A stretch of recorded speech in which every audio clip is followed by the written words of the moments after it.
দেওয়া হয়েছে। জুলুম কত হতে পারে, আরো কত আছে কে না জানে। জুলুম করে কেউ টিকতে পারে না। জেলখানায় বন্দি করে আলেম ওলামাদের হত্যা করেছে, জেলখানায় বন্দি করে বহু মানুষকে আজীবন জেলে রেখেছে। মাওলানা দেলোয়ার হোসেন সাঈদী রাহিমাহুল্লাহ তার একজন। জুলুম করে কেউ টিকতে পারে না। জুলুমের ফলাফল ভোগ করতেই হবে একদিন। এদেশের সুশিক্ষিত ভবিষ্যৎ জাতীয় সম্পদ নিরপরাধ নিরীহ ছেলেদেরকে কত শতকে হত্যা করেছে, যা আপনারা ভালোভাবেই জানেন। হত্যা করা মহাপাপ। মহান আল্লাহ বলেন, ওমাই ইয়াকতুল মুমিনান মুতাআম্মিদা, কেউ যদি বিশ্বাসী একজন মুসলিম পুরুষকে হত্যা করে তাহলে তার ফলাফল জাহান্নাম, খালেদান ফিহা, তাকে চিরদিন জাহান্নামে থাকতে হবে। ওয়া লানাহু, তার প্রতি আল্লাহ অভিশাপ করেছেন। ওয়াদাল্লাহু লাহু আযাবান আযীমা, আল্লাহ তার জন্য বড় শাস্তি ঘোষণা দিয়েছেন। মহান আল্লাহ বলেন, মান কাতালা নাফসান বিগাইরি নাফসিন, কেউ যদি কোন মানুষকে অন্যায়ভাবে হত্যা করে থাকে, কান্নামান কাতালান নাসা জামিয়া, সেজন্য একজন মানুষকে হত্যা করে সারা পৃথিবীর মানুষকে হত্যা করলো। এই কথা আল্লাহ তাআলা বলেন। এমন কথা মুহাম্মদ সাল্লাল্লাহু আলাইহি সাল্লাম বলেন। এমনিতে আল্লাহ বলেছেন খুনের বদলে খুন। রাসূল সাল্লাল্লাহু আলাইহি সাল্লাম বলেছেন একজনকে খুন করতে গিয়ে যদি হাজারো জন অংশগ্রহণ করে সবাইকেই খুন করতে হবে। এটা আল্লাহর বিধান, এটাই রাসূল সাল্লাল্লাহু আলাইহি সাল্লামের বিধান। আবার স্বৈরাচারী শাসকের ব্যাপারে মুহাম্মদ সাল্লাল্লাহু আলাইহি সাল্লাম বলেন, সাইয়্যিদুশ শুহাদা হামজা ইবনে আব্দুল মুত্তালিব, শহীদদের সর্দার হচ্ছেন হামজা ইবনে আব্দুল মুত্তালিব। পৃথিবীতে সবচেয়ে দামি শহীদ মুহাম্মদ সাল্লাল্লাহু আলাইহি সাল্লামের চাচা হামজা ইবনে আব্দুল মুত্তালিব। এরপরে ওইরকমই দামি ওই ব্যক্তিও মান কামা ইলা কামারিন জায়ের ফামারাহু নাহু ফাকাতালাহু, যে ব্যক্তি স্বৈরাচারীর পাশে দাঁড়ালো, তাকে হক কথা বলল, স্বৈরাচারী শাসক তাকে হত্যা করলো, এই ব্যক্তি হচ্ছে হামজা ইবনে আব্দুল মুত্তালিবের সাথে। এই কথা মুহাম্মদ সাল্লাল্লাহু আলাইহি সাল্লাম বলেন, হাদিস সহিহ। কত জুলুম করেছে সবাই জানে। দেশের উন্নয়নের নামে কত শত কোটি বেহিসাব টাকা বাইরে পাঠিয়েছে। এই দেশের শত কোটি টাকা খরচ করে মূর্তি ও ভাস্কর্য নির্মাণ করেছে। কে না জানে না, সবার জানা আছে। জুলুম করে মানুষ রেহাই পায় না। শতাব্দী তার প্রমাণ, মানুষ তার প্রমাণ। পরবর্তীতে বিচার হবে যা হবেই। আমি বলছি জুলুমের ফলাফল তো মানুষকে ভোগ করতেই হবে। যারা সমাজের দেশের দায়িত্ব পালন করবে তাদের জন্য, অন্তত বাংলাদেশের জন্য 1 নম্বর জরুরি কাজ হবে এদেশের যে আপনার রয়েছে জাতীয় সঙ্গীত রয়েছে, এটাকে প্রথমে বাতিল করতে হবে। যতবার রবীন্দ্রনাথ ঠাকুর বলেছে ওমা তোমার আকাশ তোমার বাতাস, ততবার ঠাকুর বলেছে ও কালিমা তোমার আকাশ তোমার বাতাস। তাই আমি আজ থেকে নিয়ে 30 বছর আগেও বলেছি তার বাপের আকাশ, এটা আল্লাহর আকাশ। কি করে ঠাকুর বলতে পারে? আমার দুধের সন্তান কি করে প্রতিষ্ঠানে গিয়ে বলতে পারে ওমা তোমার আকাশ তোমার বাতাস, ও কালিমা তোমার আকাশ তোমার বাতাস? এটা ঠাকুর বলতে পারে। আমি মুসলিম চিররণবীর, মরণকে ভুলি না ভয়, মরলে শহীদ বাঁচলে গাজী, আমার উভয় সমান। আমার আর পরোয়া কি? কাজেই আমার সব সময় সমান। আমার ছেলে মুখে এই সঙ্গীত বলতে পারে না ঠাকুরের আল্লাহকে, আমার সন্তান বড় বলতে পারে না ঠাকুরের আল্লাহ কালিমা। আমি বলেছি এই দেশের সিলেবাস পরিবর্তন করতে হবে। সিলেবাস পরিবর্তনের কথা বলতে গিয়ে বলেছি 1971 সাল থেকে কোনো শিক্ষিত মানুষ শিক্ষামন্ত্রী হয়েছে তা আমার জানা নাই। বর্তমানে যে সব বই পুস্তক আছে সেইগুলি টয়লেট পেপার হিসেবে ব্যবহার করতে হবে। এই কথা আমি আজ থেকে নিয়ে 25-30 বছর আগে বলেছি। আপনিও পড়ে দেখলে আপনার বিবেচনা তাই আসবে। এদেশের সিলেবাসে কোরআন মাজিদ শিক্ষা বাধ্য থাকতে হবে। এদেশের শতকরা 95 জন মুসলিম। বলছিলাম সম্মানিত দিনী ভাই বোন, এই দেশে এমন একটি সংবিধানের ধারা থাকতে হবে। কখনো এদেশের যারা দায়িত্ব পালন করবে তারা শরীয়ত বিরোধী কোনো কর্মকাণ্ডের সিদ্ধান্ত নিতে পারবে না। সাথে সাথে এই দেশে কখনো কোনোদিনও ছাত্র রাজনীতি থাকবে না। ছাত্র আন্দোলন আর ছাত্র রাজনীতি দুটো এক নয়। শিক্ষা করতে গিয়ে, শিক্ষা নিতে গিয়ে আন্দোলনের নামে জাতির ক্ষতি করবে, তা হতে পারে না। শিক্ষার মাঠে রাজনীতি টোটালি বন্ধ করে দিতে হবে। ছাত্র আন্দোলন আর ছাত্র রাজনীতি এক নয়। সাথে সাথে আরো যেটা বলছিলাম, কখনো কোনোদিনও ইলেকশন দিয়ে নেতা নির্বাচন হবে না, সিলেকশন দিয়ে নেতা নির্বাচন করতে হবে। কয়েকজন বুদ্ধিজীবী মানুষ বসে সরকার নির্বাচন করবেন, যা ঘোষণা করেছিলেন অর্ধ পৃথিবীর খলিফা, কুশাগর বুদ্ধিজীবী রাজনীতিবিদ ওমর, অর্ধেক পৃথিবীর নেতা কুশাগর বুদ্ধিজীবী রাজনীতিবিদ ওমর বলেছিলেন, শোনো, 6 জন মানুষকে নির্ধারণ করছি, 6 জন মানুষ বসে একজন নেতা নির্বাচন করবে। এ কথাই ঠিক। চিরদিনের জন্য এই মাটিতে মূর্তি তৈরি বন্ধ করতে হবে। পক্ষান্তরে যত মূর্তি আছে, যত ভাস্কর্য আছে, মুসলিম দেশে এই মূর্তি ভাস্কর্য থাকতে পারে না। মূর্তি ভেঙে দেওয়া নবীদের চরিত্র, মূর্তি ভেঙে দেওয়া সাহাবীদের চরিত্র। ইব্রাহিম আলাইহিস সালাম বললেন, তাল্লাহে লা সুমান্না তাল্লাহে লা কিদান্না আসলামাকুম, শোনো, আমার বাপের সাথে যারা রয়েছে আমি তোমাদের মূর্তিকে ভেঙে চৌচির করে দিব। ফাজালাহুম দুদাদা, ইব্রাহিম আলাইহিস সালাম মূর্তিগুলিকে টুকরা টুকরা খান খান করে দিলেন। আব্দুল্লাহ ইবনে মাসউদ রাদিয়াল্লাহু তাআলা আনহু বলেন, দাখালা মুহাম্মদ সাল্লাল্লাহু আলাইহি সাল্লাম কাবাতা ওয়া হাওলাল কাবা সিত্তুনা সালাসা নসব। যখন আল্লাহর নবী কাবা ঘরে ঢুকলেন তখন কবুল হবেই। 2, দাওয়াতুল মুসাফির, যে ব্যক্তি সফরে আছে সে যদি নিজের ব্যাপারে, আহাল পরিবারের ব্যাপারে, কোনো ব্যক্তির ব্যাপারে বলে কিছু, তাহলে সেটা কবুল হবেই। 3, দাওয়াতুল ওয়ালিদ আলাল ওয়ালাদে, বাপ মায়ের দোয়া ছেলে মেয়ের জন্য। কাজেই ভুলেও কখনো বাপ মা যেন ছেলে মেয়ের ব্যাপারে বদদোয়া না করে। ছেলে মেয়ে গালি দেয় যদি, মারে যদি, তাহলে বলা হবে না যে তোকে জমি জায়গা দিব না, তোকে বের করে দেবো। এগুলো বাদ দিয়ে বলতে হবে সুন্দর করে ওযু করে 2 রাকাত সালাত আদায় করে, আমি তো এমন ছেলে চাইনি। যেই ছেলে আমাকে মারবে, গালি দিবে, সেই ছেলে তো আমি তোমার কাছে চাইনি। এখনই আমার ছেলে আমাকে ফিরিয়ে দিতে হবে। আমি তার বাপ মা বলছি, ছেলে আমাকে ফিরিয়ে দাও, এখনই ফিরিয়ে দাও। ছেলে যেন আমার কাছে এসে হাত পা ধরে বলে, আব্বা ভুল হয়েছে, ছেলে আমাকে ফিরিয়ে দাও। ছেলের উপরে প্রতিশোধ না নিয়ে যিনি সন্তান দিয়েছেন তাকে বলতে হবে এই কথা, যে আমি তো এই ছেলে চাইনি, আমার ছেলে আমাকে গালি দিবে, এমন ছেলে তো আমি বাপ হয়ে চাইনি। আমার ছেলে আমাকে ফিরিয়ে দাও, যেটা আমার প্রয়োজন, সেই ছেলে আমাকে দাও, এই কথা বলতে হবে। 3 শ্রেণীর মানুষের দোয়া কবুল হবেই, যাতে কোনো সন্দেহ নেই। তার 1 শ্রেণীর দোয়া হচ্ছে মাজলুমের দোয়া। আবু হুরায়রা রাদিয়াল্লাহু তাআলা আনহু বলেন, রাসূল সাল্লাল্লাহু আলাইহি সাল্লাম বলেছেন, দাওয়াতুল মাজলুমে মুস্তাজাবাতুন ওয়া ইন কানা ফাজিরান, মাজলুম যদি পাপী হয় তবু তার কথা কবুল হবে। মাজলুম যদি পাপাচার হয়, গুনাহগার হয়, এর পরেও যেটা বলবে সেটাই কবুল হবে। এই কথা আল্লাহর নবী বলেন।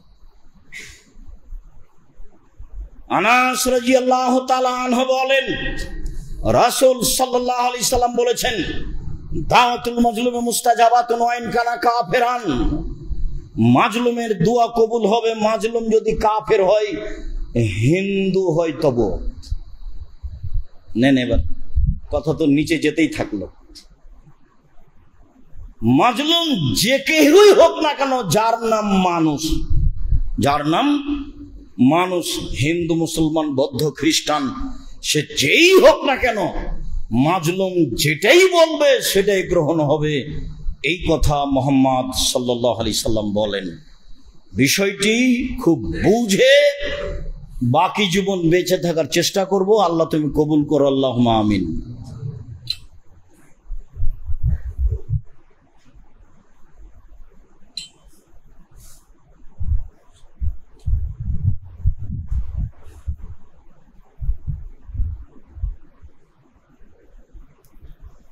আলহামদুলিল্লাহ ওয়াহদা ওয়াসসালাতু ওয়াসসালামু আলা মান লা নাবিয়্যা বা'দা।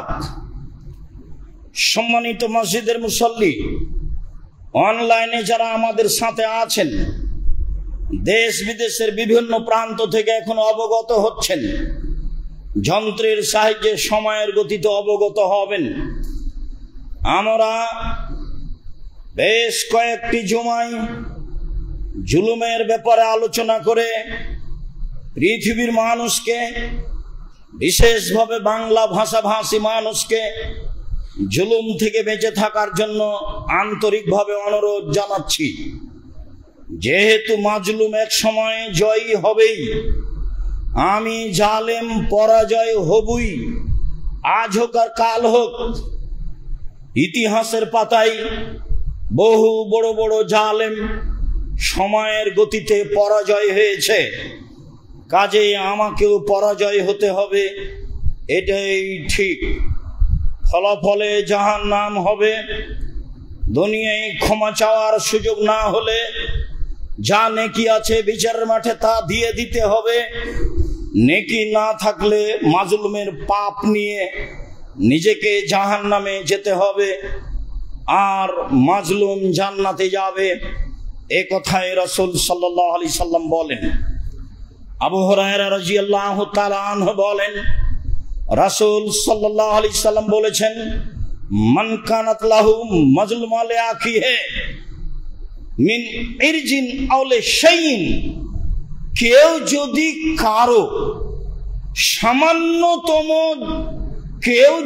কারো উপরে সামান্যতম জুলুম করে থাকে, সেটা আর্থিক হোক, সেটা মান সম্মানের হোক, সেটা অর্থের ব্যাপারে, সম্পদের ব্যাপারে হোক, সেটা মান সম্মানের ব্যাপারে হোক, ফালিয়াতাহাল্লালহু মিনহুল ইয়াওমা, আজই যেন সমাধান করে নেয়। আজকেই, এভাবে আল্লাহ নবী বলছেন, আজকেই যেন সমাধান করে নেয়। মিন ক্বাবল আন লা ইয়াকুনা দিরহামুন ওয়া দিরহাম, ওই দিন আসার পূর্বে, যেদিন তার হাতে টাকা পয়সা থাকবে না, সেই দিন আসার পূর্বে, যেদিন তার হাতে টাকা পয়সা থাকবে না, কাউকে যদি গালিগালাজ দিয়ে অপমান করে থাকে, সমাধান আজকেই করে নিতে হবে। বড় ভাই অন্যায় করেছে, এ কথাই ঠিক। কয়েক মাস থেকে কথা বন্ধ আছে, এ কথাও ঠিক। ছোট ভাইকে হাত ধরে ক্ষমা নিতে হবে, এটাই শরীয়ত। বড় যা বুঝেন কিনা, 3-4 ভাইয়ের বউ, তারা আপোষে যাও। বড় জায়ের অন্যায়ের কারণে কথা বন্ধ হয়েছে, কথাই ঠিক। ছোট যাকে বড় জায়ের হাত ধরে ক্ষমা নিতে হবে, এ কথাও ঠিক। এটাই শরীয়ত। আজকেই সূর্য ডুবার পূর্বে ক্ষমা নিতে হবে, এই কথা মুহাম্মদ সাল্লাল্লাহু আলাইহি সাল্লাম বলেন। এখনই নিতে হবে, সেই দিন আসার পূর্বে, যেদিন মানুষের হাতে টাকা পয়সা থাকবে না। জুলুম বড় বিপদ। ফাইন কানা লাহু আমালুন সালেহ, যদি জালেমের কিছু নেকি থাকে, নেকি তো করতেই পারে, তো ওখে যা বেকাদরে মাজলেমাতে হিবিন হো, তার জুলুম অনুযায়ী নেকি নিয়ে নেওয়া হবে, দিয়ে মাজলুমকে দিয়ে দেওয়া হবে। ফাইন কানাত লাহুম হাসানা, ফাইন কানাত লাহুম হাসানা, যদি জালেমের নেকি না থাকে তাহলে কি হবে? নেকি থাকলে না হয় নিয়ে নেওয়া হবে, যদি নেকি নাই তাহলে কি হবে? তখন রাসূল সাল্লাল্লাহু আলাইহি সাল্লাম বলছেন, ওকে জামিন সাহেবিহি, তাহলে যার উপরে জুলুম করেছে, মাজলুমের পাপ আছে, সেই পাপ নিয়ে এর উপরে চাপিয়ে দেওয়া হবে জালেমের উপরে। মাজলুম হবে পাপ মুক্ত, আর জালেমের হবে পাপ বেশি। জালেম বেশি পাপ নিয়ে জাহান্নামে যাবে, আর মাজলুম পাপ শূন্য হয়ে জান্নাতে যাবে। হাদিস বুখারী মুসলিম, এভাবে রাসূল সাল্লাল্লাহু আলাইহি সাল্লাম বিচার করেছেন, ফয়সালা দিয়ে গেছে। চলেন দেখি পৃথিবীর ইতিহাসে দু একটা জুলুম দেখি। জুলুম করেছিল নূহ আলাইহিস সালামের সম্প্রদায়। বিভিন্ন পর্যায়ে জুলুম করলে নিরুপায় হয়ে একদা নূহ আলাইহিস সালাম বললেন, রব্বি লা তাজার, তুমি ছেড়ে না মিনাল কাফিরিনা দাইয়ারা, লা তাজার ফিল আরদে মিনাল কাফিরিনা দাইয়ারা। হে আমার প্রতিপালক, আমি নূহ বলছি, আমার সম্প্রদায় অত্যাচার করেছে, তুমি এদের ধ্বংস করে দাও, একটা পরিবারও ছেড়ো না। এই কথা বলার পরে আল্লাহ বলছেন নূহ আলাইহিস সালামের কথা, ওয়ালা ইয়ালিদু ইল্লা ফাজারান কাফারা, ইল্লা ফাজারান কাফারা। নিশ্চয় একটা লোক যদি তুমি ছেড়ে দাও তো ও নিজে শয়তান, ও যত জন্ম দিবে সবাই হবে শয়তান। অতএব মাটির উপরে একটা পরিবার তুমি রেখো না, সবকে ধ্বংস করে দাও, সবাই জালেম। এই কথা যখন হলো তখন আল্লাহ বললেন, ঠিক আছে, কথা মেনে নিলাম, নৌকা তৈরি করো। নৌকা হয়ে গেলে তিনি বললেন, ইরকাবু ফিহা, যারা আমার সাথে আছো তারা সবাই নৌকাতে উঠো এবং প্রত্যেক প্রাণী হতে এক জোড়া করে নিয়ে নাও। এই কথা বলার পরে তিনি বলছেন, বিসমিল্লাহি মাজরিহা ওয়া মুরসাহা ইন্না রাব্বি লাগাফুরুর রহিম। নিশ্চয় এই নৌকার চলা, এই নৌকার থেমে যাওয়া আমার প্রতিপালকের আদেশে হয়ে থাকে। অতএব তিনি বড় ক্ষমাশীল, তিনি বড় দয়াশীল। এই কথা বলার পরে তিনি ছেলেকে বলছেন, বুনাইয়া ইরকাব মানা ওয়ালা তাকুন মাল কাফিরিন। কেনান, তুমি আমার ছেলে, তুমি আমার সাথে নৌকায় উঠে যাও। কেনান বলল, সাবিলা জাবালিন ইয়াসিমুনিল মিনাল মায়ে, জি না, আমি আপনার নৌকায় উঠবো না। এই যে পাশে অনেক উঁচু পাহাড় দেখছেন, এই পাহাড় আমাকে রক্ষা করবে। নূহ আলাইহিস সালাম বললেন, লা সামাল ইয়াউমা মিন আমরিল্লাহ, আল্লাহর গজব থেকে আজকে বাঁচার কারো কোনো পথ নেই, সবাই ধ্বংস হবে। সবাই ধ্বংস হয়ে গেল। জুলুম করে টিকা যায় না বেশি দিন, এক পর্যায়ে ধ্বংস হয়ে যায়, এ কথাই ঠিক, যা ইতিহাসের পাতাতে বহু হয়েছে। লূত আলাইহিস সালামের সম্প্রদায় জুলুম করেছিল। অনেক জুলুমের একটা জুলুম ছিল, তারা জেনা করত পুরুষে পুরুষেই।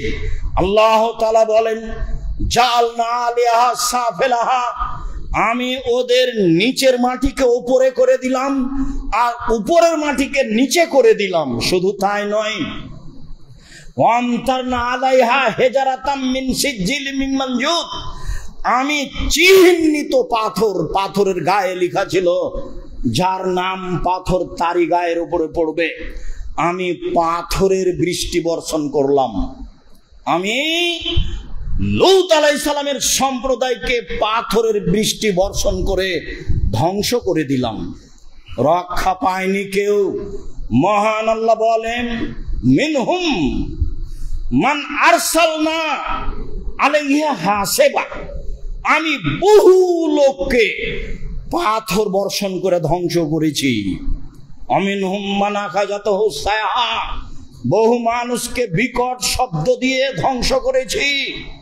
অমিনহুম মান খাসাফনা বিহিল আরজা, বহু মানুষকে আমি মাটিতে ধসিয়ে দিয়ে ধ্বংস করেছি। অমিনহুম মান আখাজনা, অমিনহুম মান আগরাকনাল আরজা, অনেককে আমি পানিতে ডুবিয়ে দিয়ে ধ্বংস করেছি। চলেন দেখি ধারাবাহিক ভাবে আরো দিয়ে একটি ধ্বংস। মহান আল্লাহ বলেন,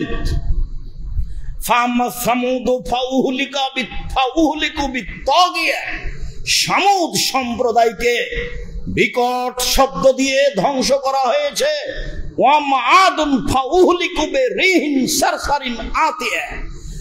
আর আদ সম্প্রদায়কে বিকট শব্দের অতীব ঠান্ডা ঝঞ্ঝা বায়ু দিয়ে ধ্বংস করা হয়েছে। আয়েশা রাদিয়াল্লাহু তাআলা আনহা বলেন, যখনই আকাশে মেঘ উঠত তখনই আল্লাহর নবীর গতিবিধি ছিল, ঘরে ঢুকতেন বাইরে আসতেন, ঘরে ঢুকতেন বাইরে আসতেন। তাগাইয়ারা ওয়াজহুহু, মুখটা বিবর্ণ হয়ে যেত।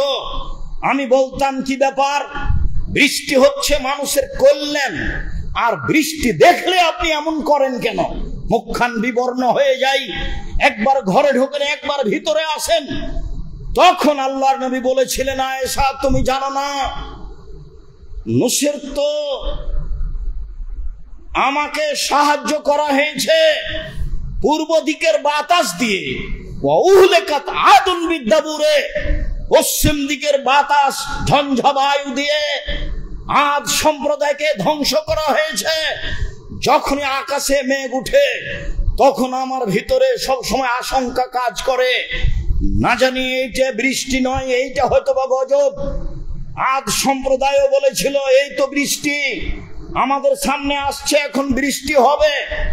তারা তো বৃষ্টি দেখেছিল, বৃষ্টির কথা বলেছিল, আসলে তা বৃষ্টি ছিল না, তা ছিল বাতাস। মনে রাখা ভালো হবে, আল্লাহ তাআলা ফেরেশতা দিয়ে এই সব কাজ করেন। পানি কোথায় হবে, কিভাবে হবে, তা ফেরেশতার পরিচালনায় হয়ে থাকে। নূহ আলাইহিস সালামকে যে পানি দিয়ে ধ্বংস করেছিলেন, সেই পানি ফেরেশতার অধীনে ছিল না, তা ছিল আল্লাহর আদেশে। আদ সম্প্রদায়কে যেভাবে ধ্বংস করা হয়েছিল ঝঞ্ঝা বায়ু বাতাস দিয়ে, তা ফেরেশতার অধীনে ছিল না, তা ছিল আল্লাহর আদেশে। কত জোরে বাতাস ছিল তা মানুষ জানে না। তা ছিল 7 দিন 8 রাত হুসুমান ধারাবাহিকভাবে চলতেই থেকেছে। পাহাড়, বাড়ি ঘর, গাছপালা সবকিছু কেটে চলে গেছে যেখান দিয়ে গেছে। তা ছিল ভিন্ন ধরনের বাতাস। আকাশে বাতাস উঠলেই আয়েশা আমি আশঙ্কা করি, আকাশে মেঘ উঠলেই আমি আশঙ্কা করি, আমি তো বলছি মেঘ, আসলেই কি মেঘ? আদ সম্প্রদায় বলেছিল মেঘ, আসলে তা মেঘ ছিল না। ফাদামদামা আলাইহিম রাব্বুহুম বিযামবিহিম ফাসাওয়াহা, তাদেরকে একেবারে অন্ধকার, খুব বেশি ঠান্ডা, বিকট শব্দের ঝঞ্ঝা বায়ু দিয়ে ধ্বংস করা হয়েছে, সবকে একাকার করে দেওয়া হয়েছে। মহান আল্লাহ বলেন, আলাম তারা কাইফা ফাআলা রাব্বুকা বিআদ ইরামা যাতিল ইমাদ।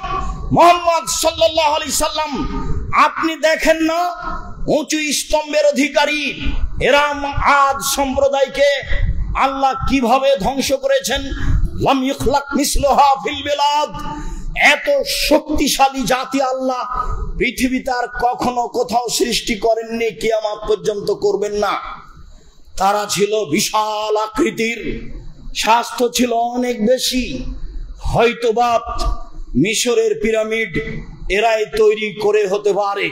কে করেছে, কিভাবে করলো মানুষ জানে না। একটা পাথরের ওজন প্রায় 27 টন। একটা ক্রেন একটা পাথর বহন করতে পারে 16 থেকে 17 টন। যদি পাথরের ওজন হয় 27 টন, তাহলে অত উপরে কে নিয়ে গেল, কে পিরামিড বানালো? হয়তো বা এরা হতে পারে, আল্লাহ ভালো জানে, কেউ ইতিহাস জানে না সঠিকভাবে। তবে আদ সম্প্রদায় এমন জাতি ছিল, আল্লাহ বলছেন লাম ইখলাক মিসলুহা ফিল বিলাদ, আমি এমন জাতি তাদের সৃষ্টি করেছিলাম শক্তিশালী। পৃথিবীর মাটিতে এত শক্তিশালী জাতি আমি আর কখনো সৃষ্টি করিনি। ঝঞ্ঝা বায়ু 7 দিন যাবত 8 রাত চলে সব ধ্বংস হয়ে গেছে। জুলুম করে জালেম কোনোদিন টিকতে পারেনি। সমদ ধ্বংস হয়েছে। সমুদাল্লাযীনা যাবু সাখরা বিল ওয়াদ, বিশাল বিশাল 10 তলা 20 তলার পাহাড় কেটে, পাথর কেটে ঘর নির্মাণ করে সামুদ সম্প্রদায় জীবিকা নির্বাহ করত। আল্লাহ সামুদ সম্প্রদায়কে এভাবেই ধ্বংস করে দিয়েছেন। তারা ছিল জালেম। সময়ের গতিতে রাসূল সাল্লাল্লাহু আলাইহি সাল্লাম বলছেন যারা জালেম হবে এরকম ভাবে তিনি বলছেন যে তুমি আদ সামুদের মতো করে ওদেরকে ধ্বংস করে দাও। জালেমকে এইভাবে ধ্বংস করার জন্য রাসূল সাল্লাল্লাহু আলাইহি সাল্লাম বলেছেন। বলছিলাম এইরকম ভাবে মানুষ জুলুম করে টিকতে পারেনি। আপনাকে বলি ফেরাউনের যুগে ছিল বৃত্তশালী কারণ। কারণের ব্যাপারে আল্লাহ তাআলা বলছেন ওয়া আতাইনাহু মিনাল কুনুজি মা, আমি কারণকে এত সম্পদ দিয়েছিলাম, কারণকে আমি এত সম্পদ দিয়েছিলাম ইন্না মাফাতিহাহু লা তানু বিল উসবাতি উলিল কুওয়া, একটা বড় শক্তিশালী দল তার অর্থ সম্পদের তালার চাবি বহন করত। একটা বড় শক্তিশালী দল তার অর্থ সম্পদের তালার চাবি বহন করত। এলাকার লোক বলেছিল কারণ অহংকার করো না, ইন্নাল্লাহা লা ইউহিব্বুল ফারিহিন, আল্লাহ অহংকারীকে ধ্বংস করেন, পছন্দ করেন না। তোমার অর্থ সম্পদের দান যাকাত বের করো। কারণ বলেছিল ইন্নামা উতিতুহু আলা ইলমিন ইনদি, বলো কি তুমি আল্লাহ আমাকে সম্পদ দিয়েছে মানে আমি নিজ বিদ্যায় সম্পদ উপার্জন করেছি, এ কথা আল্লাহ বলছে। ওমা উতিতুহু আলা ইলমিন ইনদি, আমার কাছে যে বিদ্যা আছে সেই বিদ্যা দিয়ে আমি অর্থ উপার্জন করেছি, আল্লাহ আমাকে অর্থ দিয়েছে এ কথা আমি বলি না। একদা সাজসজ্জা গ্রহণ করে অহংকার গর্ব করে জনগণের সামনে বের হলো। আল্লাহ তাআলা বলছেন ফাকাসাবনা বিহি ওয়া বিদারিহিল আরজা, আমি ওকে ওর বাড়ি ঘরকে মাটিতে ধসিয়ে দিয়েছি, কিয়ামত পর্যন্ত সে মাটির নিচে যেতে থাকবে। যখন আমরা মিশরে বহায়রা কারণের বিল দেখতে গেলাম, যেখানে ও ধসে গেছে বলে বলা হয়, তার প্রশস্ততা হতে পারে 1.5 থেকে 2 কিলো আর লম্বা হচ্ছে প্রায় 50 কিলো। 50 কিলো মতো জায়গা নিচে বসে আছে, পানি ধরে আছে, পানিতে গন্ধ আছে, আল্লাহ ভালো জানে 3000 3500 বছর আগেকার কথা। এমনটা হতেও পারে, তবে ও জুলুম করার কারণে মাটিতে ধসে গেছে, এটা আল্লাহ বলছেন। এ কথা আল্লাহর নবী বলছেন। ধসে যাওয়া সত্য, জুলুমের ফলাফল ভোগ করতে হবে, এ কথাও সত্য। চলেন দেখি কারণে ফেরাউনের জুলুমের একটা অংশ ইযাবহুনা আবনাহুম ওয়া ইস্তাহুনা নিসাহুম, জনগণের সন্তানকে জবে করত আর মেয়েদেরকে জীবিত রাখত। এইটা ছিল একটা জুলুম ফেরাউনের। জনগণের সন্তানকে জবে করে দিত তার চোখের সামনে, মেয়েদেরকে জীবিত রাখত তার চোখের সামনে। এইটা ছিল ফেরাউনের একটা জুলুম। ফেরাউনের জুলুম দেখা গেছে, ফেরাউন বলছে লাউকাত্তিয়ানা আইদিয়াকুম ওয়া আরজুলাকুম মিন খিলাফ ওয়া লাউসাল্লিবান্নাকুম ফি দুদুইন নাখলে, যারা তোমরা জাদুগার মূসার কথা মেনে নিয়েছ, আমি তোমাদের ডান হাত কেটে দিব, বাম পা কেটে দিব, বাম পা কেটে দিব, ডান হাত কেটে দিব, এরপরে আমি তোমাদেরকে খেজুরের ডালের সাথে বেঁধে ঝুলিয়ে রেখে দেব। এটাই হলো তোমাদের শাস্তি। ফেরাউনের শাস্তির কথা উল্লেখ হয়েছে। অফিরাউনা দিল আওতাদ, লৌহ শলাকাধারী ফেরাউন, যে তার কথা মানত না, তাকে বালুর চরে নিয়ে গিয়ে 4 হাত পায়ে কাঁটা মেরে দিয়ে, প্রেক মেরে দিয়ে চিৎ করে রেখে দিত এবং গায়ের উপরে সাপ বিছু ছড়িয়ে দিত। এটা কেমন জুলুম হতে পারে? এইভাবে ফেরাউন জুলুম করে দুনিয়া থেকে চলে গেছে। অনেক জুলুম ফেরাউনই বলেছিল নাইনিত্তাখাস্তা ইলাহান গায়রি লাজালান্নাকা মিনাল মাসজুনিন, মূসা আমাকে বাদ দিয়ে তুমি যদি আল্লাহ বলে কাউকে বিশ্বাস করো, আমি তোমাকে জেলখানায় বন্দী করে দেব। ফেরাউনই বলেছিল মালাম তালাকুম মিন ইলাহিন গায়রি, আমি ব্যতীত তোমাদের আর কোন আল্লাহ আছে এ কথা আমি জানি না। ফেরাউনই বলেছিল আনা রাব্বুকুম লালা, আমি হচ্ছি তোমাদের সবচেয়ে বড় আল্লাহ। এত বড় জালেম মানুষের প্রতি এভাবে দীর্ঘদিন জুলুম করার পরেও একদিন দুনিয়া থেকে বিদায় নিয়েছে। এদা আদ্রাকাহুল গারাক, যখন পানি তাকে পেয়ে নিল, এখন ডুবে যাচ্ছে, চোখের সামনে তার সম্প্রদায় সবাই ডুবে গেল। যখন সবাই ডুবে গেল চোখের সামনে, তখন ফেরাউন বলছে, আমানতু আন্নাহু লা ইলাহা ইল্লাল্লাযী আমানাত বিহি বানু ইসরাঈল। আমি ফেরাউন ওই আল্লাহকে মেনে নিলাম যে আল্লাহকে বানু ইসরাঈল মেনে নিয়েছে। ওয়ানা মিনাল মুসলিমিন, আমি একজন মুসলিম। এই কথা ফেরাউন ঘোষণা দিল পানিতে ডুবে যাওয়ার সময়। বলল, আল্লাহ ছাড়া কোনো মাবুদ নেই। সেই আল্লাহ যে আল্লাহকে বানু ইসরাঈল মেনে নিয়েছে, আমি ফেরাউন সে আল্লাহকে মেনে নিলাম, আমি হচ্ছে একজন মুসলিম। তখন আল্লাহ তাআলা বলছেন, আল-আন ওয়াকাদ আসাইতা কাবল, ও এখন মেনে নিলে? ইতিপূর্বে তুমি জালেম ছিলে, কথাই ঠিক, তুমি এখন মেনে নিলে। ইতিপূর্বে তুমি জালেম ছিলে, তুমি পৃথিবীর মাটিতে বিপর্যয় সৃষ্টি করেছো ফেরাউন। মনে রেখো, আল ইয়াউমা নুনাজ্জিকা বিবাদানিকা লিতাকুনা লিমান খালফাকা আয়া। তোমার আজকে ইসলাম গ্রহণ করার কি আছে? তোমার শরীরকে আমি কিয়ামত পর্যন্ত রেখে দিলাম। পৃথিবীর মানুষ কিয়ামত পর্যন্ত দেখে তোমাকে উপদেশ গ্রহণ করবে যে জালেমের একদিন ধরা আছে, জালেম একদিন না একদিন ধরা খাবে। আল্লাহর ধরা বড় কঠিন। যখন আল্লাহ কোন জালেম জনপদকে ধরেন তখন ধ্বংস করে দেন, তখন আর ছাড় দেন না। আজ তুমি আমার সামনে মুসলিম বলে ঘোষণা দিলে, কথা ঠিক, তোমার মুসলিম ঘোষণা গ্রহণ হলো না, তোমাকে কিয়ামত পর্যন্ত রেখে দিলাম। মানুষ দেখে তোমাকে উপদেশ গ্রহণ করবে যে জালেমের ফলাফল কি। পৃথিবীর মাটিতে কেউ জুলুম করে রক্ষা পায়নি, তা আপনারা জানেন। এদেশের বিগত সরকারও জুলুম করে রক্ষা পায়নি। কত তার জুলুম কেনা জানে না, ছোট বড় সবাই জানে, দেশ বিদেশের লোক জানে। কত সেনাকে পিলখানায় হত্যা করেছে, কত মানুষকে নির্বিচার করে হত্যা করেছে, কত মানুষকে ক্রস ফায়ারে হত্যা করেছে, কত মানুষকে গুম করে হত্যা করেছে। সিলেটের উল্লেখযোগ্য সুনামধন্য ব্যক্তি ইলিয়াস তার একজন। সাগরের গভীর পানিতে নিয়ে গিয়ে গায়ের সাথে ভারী পাথর বেঁধে দিয়ে পানিতে